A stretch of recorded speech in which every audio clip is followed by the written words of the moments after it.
নিটক চাই থকাৰ বাবে ধন্যবাদ। ষ্টুডিঅ'ত মই নিজৰা দিব লাইছো এই মুহূৰ্তৰ এক অত্যন্ত গুৰুত্বপূৰ্ণ খবৰ। উজনিৰ পৰা নামনিলৈ এতিয়া বানৰ কবলত ভুগি আছে আৰু হাহাকাৰময় পৰিৱেশ হৈছে। এতিয়া শখনকৈ গাঁও বানৰ কবলত ভুগিছে। কোনকেইখন ঠাইত এতিয়াও বানৰ কবলত পৰিছে, বানৰ বিভীষিকাত ভুগিছে, সবিশেষ সবিস্তাৰে জনাবলৈ যত্ন কৰিম নিটক চাই থকা প্ৰতিগৰাকী দৰ্শকক। জনাবলৈ যত্ন কৰি আছো এই মুহূৰ্তৰ এক অত্যন্ত গুৰুত্বপূৰ্ণ খবৰ। উজনিৰ পৰা নামনিলৈ ৰাজ্যত হাহাকাৰ পৰিস্থিতি। বানত বুৰিছে ৰাজ্যৰ শখনকৈ গাঁও, বানৰ কবলত ভুগিছে এতিয়া শখনকৈ গাঁও আৰু জেঠৰ প্ৰথমটো বানৰ সংহাৰী ৰূপ ধাৰণ কৰিছে। জেঠৰ প্ৰথমটো মাহত এতিয়া সংহাৰী ৰূপ ধাৰণ কৰিছে বানে। আমিন গাঁৱৰ কেইবাটাও অঞ্চলত এতিয়া জলমগ্ন পৰিৱেশ, জলমগ্ন হৈ আছে এতিয়া আমিন গাঁও কেইবাটাও অঞ্চল আৰু লগতে উত্তৰ গুৱাহাটীতো হাহাকাৰ হৈ পৰিছে জনতাসকল। আজিও অপৰিৱৰ্তিত লখিমপুৰৰ বান পৰিস্থিতি।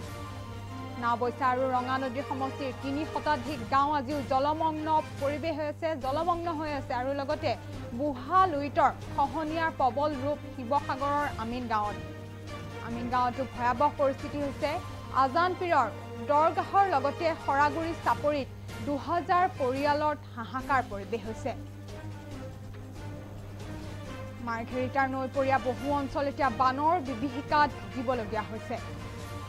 আমি পুনৰবাৰ জনাবলৈ যত্ন কৰি আছো নিটক চাই থকা প্ৰতিগৰাকী দৰ্শকক এক অত্যন্ত গুৰুত্বপূৰ্ণ খবৰ, কিয়নো এতিয়া উজনিৰ পৰা নামনিলৈ ৰাজ্যত হাহাকাৰ পৰিস্থিতি।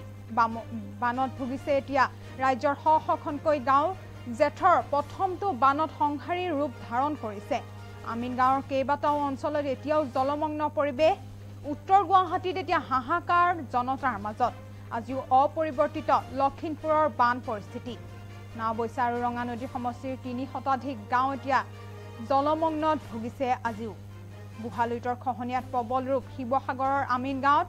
আজানপীৰ দৰগাহৰ লগতে সৰাগুৰি চাপৰি ২০০০ পৰিয়ালে এতিয়া হাহাকাৰ পৰিৱেশ।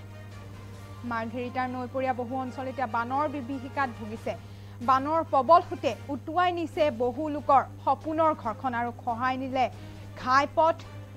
যাতায়াত ব্যৱস্থা স্তব্ধ হৈ পৰিছে।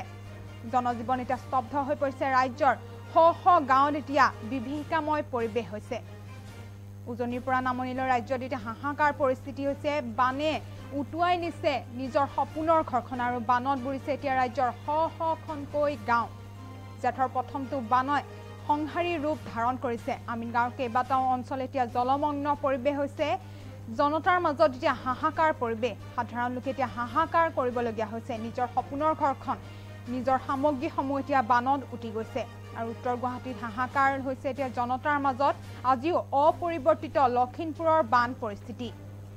নাওবৈচা আৰু ৰঙা নদী সমষ্টিৰ ৩ শতাধিক গাঁও আজিও জলমগ্ন অৱস্থাত। বুঢ়ালুইতৰ খহনীয়া প্ৰবল ৰূপ শিৱসাগৰৰ আমিন গাঁও লগতে আজানপীৰ দৰগাহৰ লগতে সৰাগুৰি চাপৰি ২০০০কৈ লোকৰ পৰিয়ালত এতিয়া হাহাকাৰ পৰিৱেশ।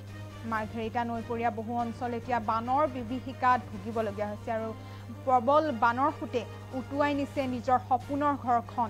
লগতে হাহাকাৰময় পৰিৱেশ হৈছে। খহাই নিছে ঘাইপথ আৰু যাতায়াত ব্যৱস্থা স্তব্ধ হৈ পৰিছে। জনজীৱন স্তব্ধ হৈ পৰিছে। ৰাজ্যত এতিয়ালৈকে গাঁওসমূহ পানীৰ কবলত, বানৰ কবলত ভুগিবলগীয়া হৈছে। বিভীষিকাময় পৰিৱেশৰ সৃষ্টি হৈছে।